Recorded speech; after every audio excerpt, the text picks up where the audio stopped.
শেখ মুজিবুর রহমানের ডাকে নয়, মুক্তিযোদ্ধারা জিয়াউর রহমানের আহ্বানেই হাতে অস্ত্র তুলে নিয়েছিল বলে মন্তব্য করেছেন অবসরপ্রাপ্ত লেফটেন্যান্ট কর্নেল হাসিনুর রহমান।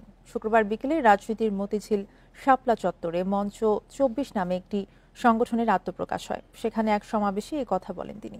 এ সময় সাবেক সেনা কর্মকর্তা আরও বলেন, রক্তের বিনিময়ে যে সরকার গঠন করা হয়েছে তা এনজিও সরকারের রূপ নিয়েছে।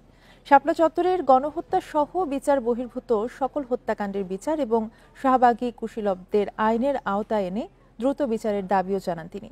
বিক্ষোভ সমাবেশে মঞ্চ ২৪-এর পক্ষ থেকে বিচার বহির্ভূত ও পিলখানার হত্যাকাণ্ডের বিচার সহ ৬ দফা দাবি জানান তারা।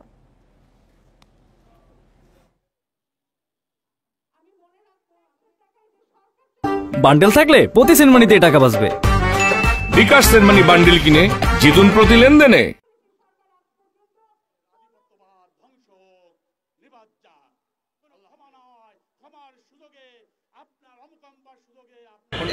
দমনে কণ্ঠস্বর রোধ করতে উনি বাকশাল সৃষ্টি করেন। উনি এমন কোন অন্যায় কাজ নাই মানুষের কণ্ঠ রোধ করার জন্য, সবটাই উনি করেন। যার জন্য আমরা স্বাধীনতা চাইলাম, অর্থনীতি মুক্তি, আমাদের স্বাধীনতা, কথা বলার অধিকার, উনি সব হরণ করেন।